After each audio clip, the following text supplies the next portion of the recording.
hello and welcome to Outdoor. Yeah, how are you, sir? I'm good. Good. Here to get a license? Yes, I am. Okay, they can help you right here. Okay, thank you. You bet you. Well, hello and welcome to Outdoor Oklahoma. I'm Todd Craighead. For the Wildlife Department to be able to do all that it does, I think it's a no-brainer that license sales are pretty important. And the licensing section here at our headquarters in Oklahoma City stays busy helping sportsmen and women year-round. But did you know that even though we're a state agency, we receive no general state tax appropriations like all the other state agencies do? We're very proud to say that we're literally funded exclusively by Oklahoma sportsmen and women like you.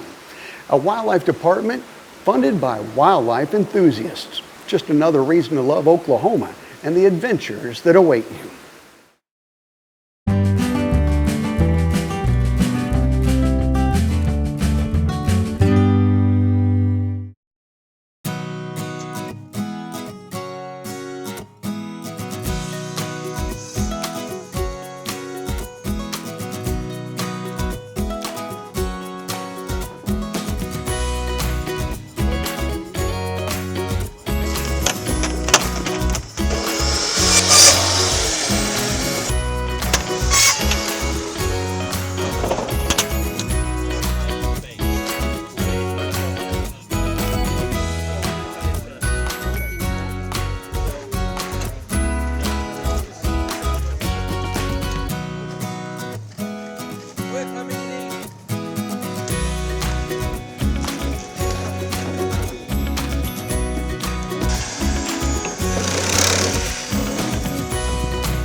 So today we're out here at the Holdenville State Fish Hatchery and we're doing our initial cube build for our habitat project.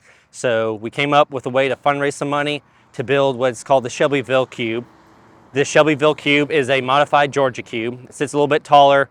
We think it's going to last a little bit longer, be a little bit better investment for us. And we received the funds to build 200 of these cubes. Now we have 10 fish offices across the state, and so that gives each office about 20 cubes that they can put into a lake or reservoir in their area, however they best see fit, to best benefit the anglers and the fishery. We had them build 5 cubes that the Central Region will put out in one of their lakes so that every office can kind of see what these look like, kind of get a feel for how they're put together.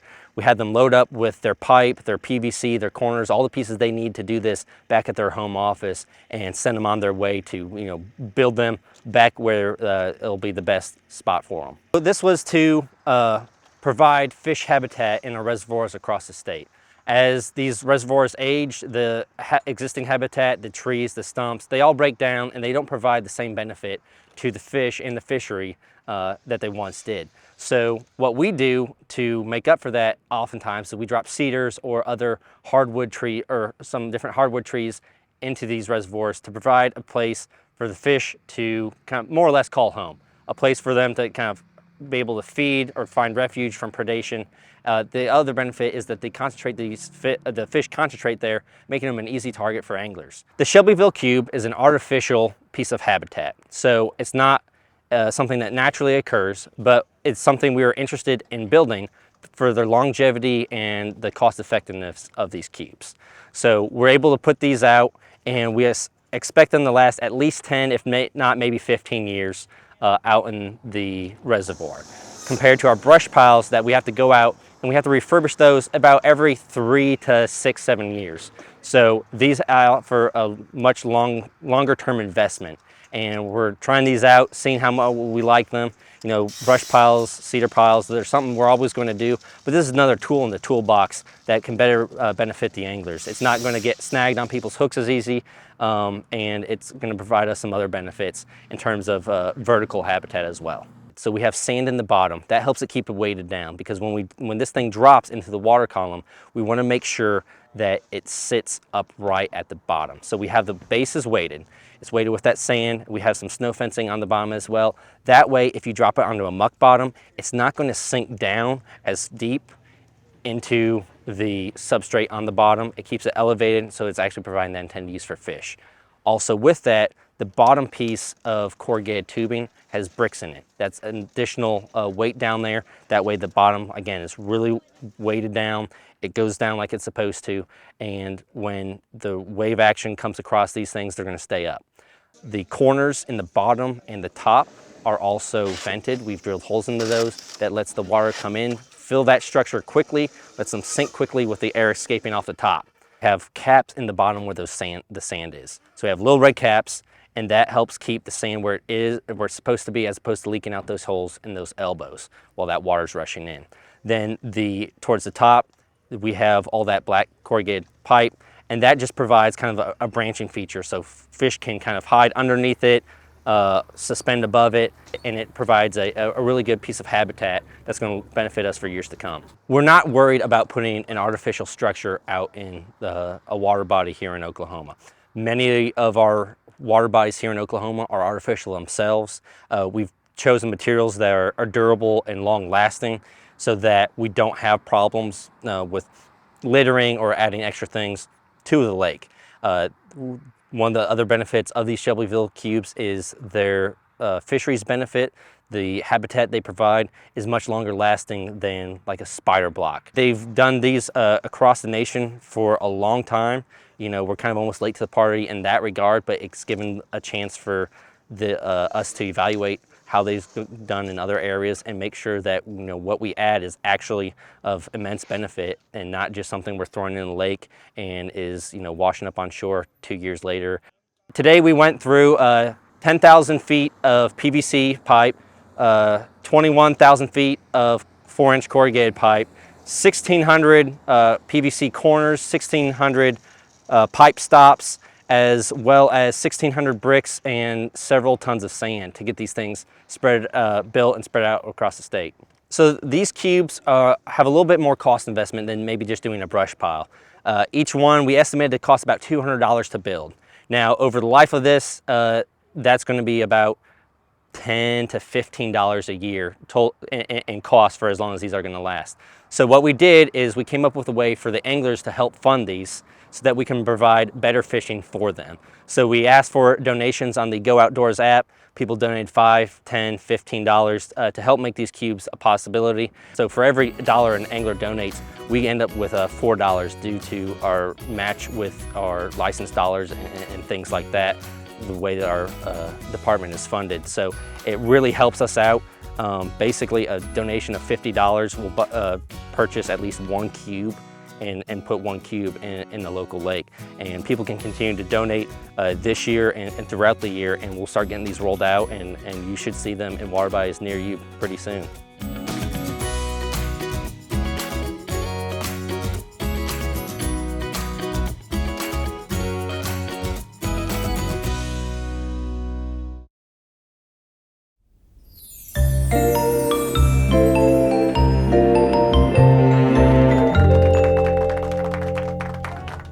Dragonflies and damselflies are often thought to symbolize change, and change is something these insects are well accustomed to.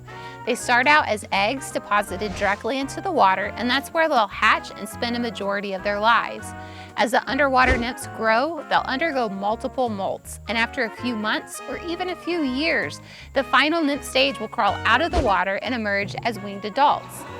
The nymphs and the adults are both incredible predators. They have strong jaws and feed on a variety of insects, including other dragonflies and damselflies. Adults will use their large compound eyes to search for food while perched and typically capture their prey while in flight. In terms of odonate diversity, Oklahoma is one of the top 10 states. 176 species of dragonflies and damselflies have been documented in the state, with the highest diversity in McCurtain County.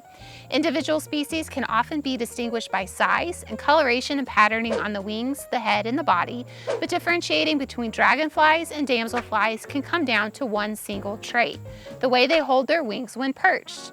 In general, dragonflies will hold their wings outstretched, while damselflies tend to fold their wings behind the body. If you enjoyed learning about Oklahoma's incredibly diverse fish and wildlife, I encourage you to share your own field notes. Uploading photographs and sighting details to apps like eBird and iNaturalist is one of the best ways to get involved in conservation.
Well, my grandfather grew up on this place back in the early 1920s.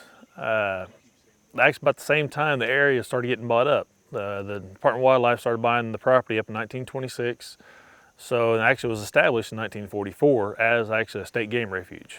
My husband grew up over in Black Holler, and he walked to Kenwood every day to school.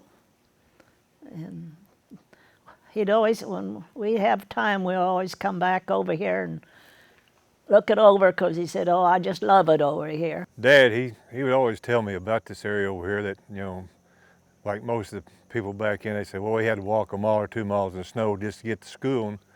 And if you go down Black Holler and where they grew up at, and you kind of take the route that they went to the school, and if they had to walk in snow, they had a long walk. It's possible, but we're not for certain that, that my grandfather's family did sell the property to the Oklahoma Department of Wildlife. Well, one of the cool things, they used to have what they used to call wood plot programs, and that's what I did with my dad and my grandpa. Actually, even my grandpa here too. Learned to stack a lot of timber out here, a lot of brush, cut wood, split, you name it, get it all hauled. As soon as I told them that I became an intern, they were just excited there, and I got to understand what the Department of Wildlife did then. And then when I got the chance to do an interview, that's when I was like, I got my feet wet, this could happen. So Tony first told me he got this job, it kind of, you know, it's probably a highlight of my life. What do you think he thought about his grandson now living here on the same property he grew up on? Yeah, he thought it pretty awesome. But, but that was the year he got so sick too, and so. the Spavinaw WMA is about 12 miles southwest of Jay. It's about 14,300 acres. It's separated into 2 units. The game management area is about a little over 12,000 acres. The public hunting area is a little about 2,000 acres. We have actually 3 controlled hunts, actually 4 really if you say it right. There's actually an adult hunt, it's adult rifle. One's either sex and one is antlers only. And we do that actually on one weekend. And then we have a youth muzzleloader on another weekend. And then our final one is a youth rifle. On the youth rifle, actually both the youth muzzleloader and youth rifle, my dad, my family, they donate hats to the youth kids, and we've been actually doing it since about 2004. You know, when my dad passed away, he called me one day, he said, "Dad, what do you think about his youth hunt by honoring Grandpa by giving beanies or caps to the kids, you know, with my dad's name on it in memory of Opie?"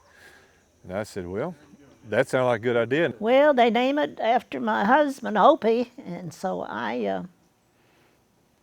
seems like I just felt like I needed to do something for the youth, so I started buying gifts and giving them away on the youth hunt. I think I might have missed 1 year, and enjoy it every year. We live in Claymore, Heber, Oak Grove, I'm from Choctaw, Guthrie, Oklahoma. Delaware, Ketchum, Oklahoma.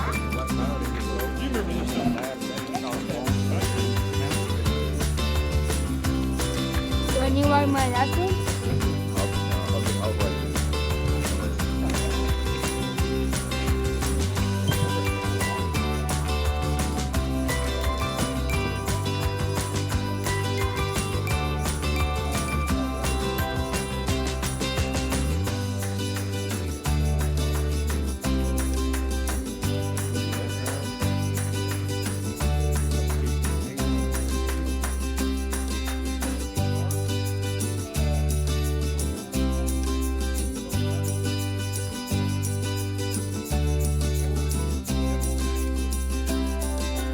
I guess all my kids, well, my boys was all hunters, and I like to go hunting, and I just like to do things for people.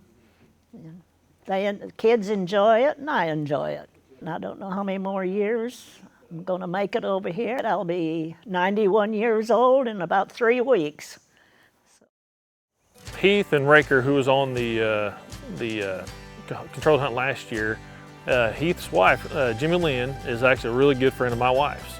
So we've always kept in touch over the years, and since our boys are old enough now to come on the controlled hunts, we keep more in touch.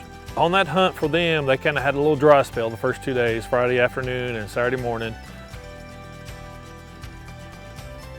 And then Saturday afternoon, down in what we call the Reno area, we actually had a few hunters come in and say, hey, we're seeing deer down there running around, chasing, and we're tagged out, so why don't you go down there and try it?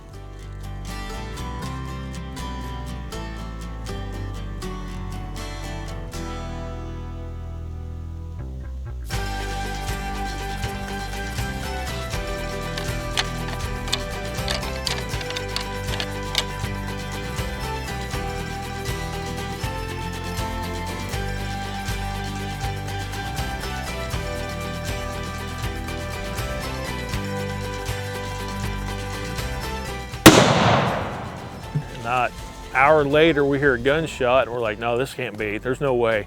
Sure enough, Heath rattled up a buck for him, dropped him, and it was just, you could tell the excitement from all the way from up here. We knew it was them.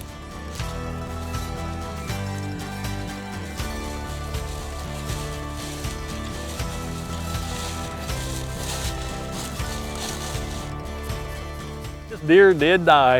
It died in the road, really close to the road, and usually it goes opposite direction and downhill because this area is at the edge of the Ozark Hills. So usually it goes down at the bottom and you've got to drag it uphill. So they were pretty fortunate to have their deer die at the edge of the road. So. Okay. He's 8. That's awesome, brother. Good job. Ooh. Ooh. Good job, buddy. Dear Lord, we just want to say thank you so much. Thank you for all the wonderful things you've created for us, Lord. Thank you for the time we get to spend with each other out in your wonderful outdoors. Lord, thank you for this critter and the experience and the fact that you'll provide for our family, Lord. I just want to say thank you so much for everything you do for us. We love you. In Jesus' name we pray. Amen.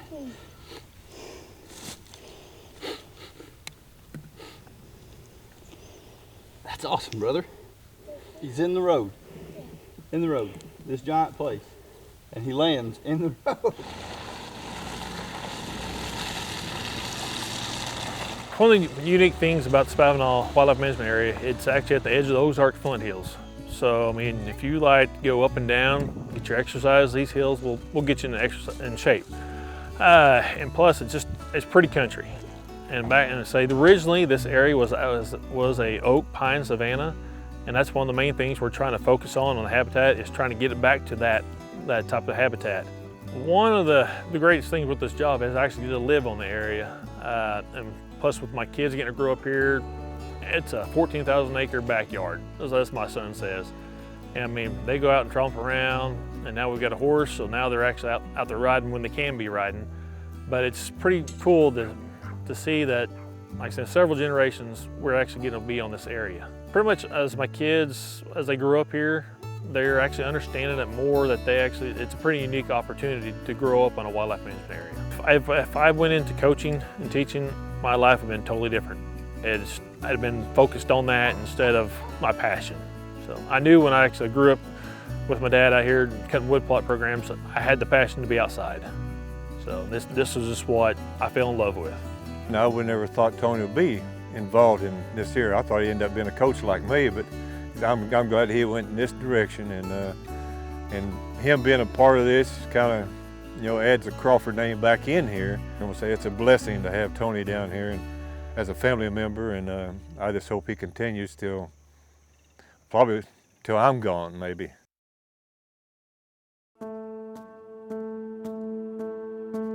With a little research and planning, most Americans can experience the rhythms of the natural world at wildlife management areas or state game lands not far from their home. That's because thousands of these areas exist throughout the U.S., providing vital habitats for wildlife and fish, and access for people to enjoy wildlife-associated activities. This immense network of public lands includes tens of millions of publicly accessible acres. Managed by state fish and wildlife agencies, these lands are available for hunting, fishing, and wildlife-based activities. These lands are operated and maintained with two principal funding sources. One, directly from an excise tax paid by companies who manufacture sporting arms, ammunition, archery equipment, fishing gear, as well as a fuel tax. And two, from license, permit, and stamp revenues paid by hunters, trappers, and anglers. This network of lands is home to thousands of birds, mammals, and fish. These public lands play a crucial role in protecting habitats and promoting healthy fish and wildlife populations. Ensuring that wild lands and wild places exist is an important element in the fabric of American hunting, trapping, boating, and angling. These lands provide amazing opportunities for connection with nature. From providing a chance to put wild and locally sourced food on your table, to sharing outdoor experiences, making memories, and recharging your spirit.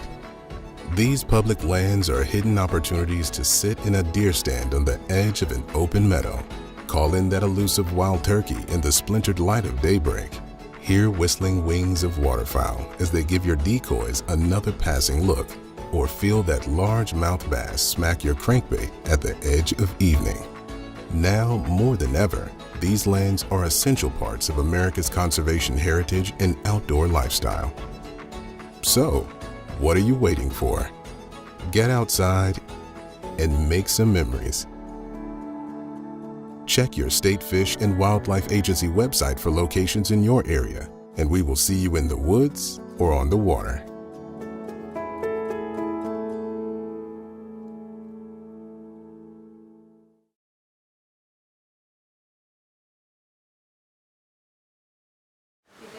You too.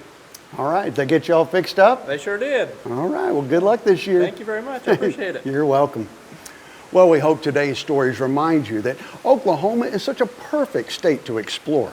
So however you choose to enjoy our state's incredible natural world, remember that your adventure starts with Outdoor Oklahoma.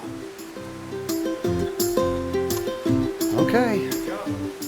Outdoor Oklahoma is produced by the Oklahoma Department of Wildlife Conservation and is proud to serve and be funded entirely by sportsmen and women and outdoor enthusiasts who love and appreciate all things wild in the great state of Oklahoma.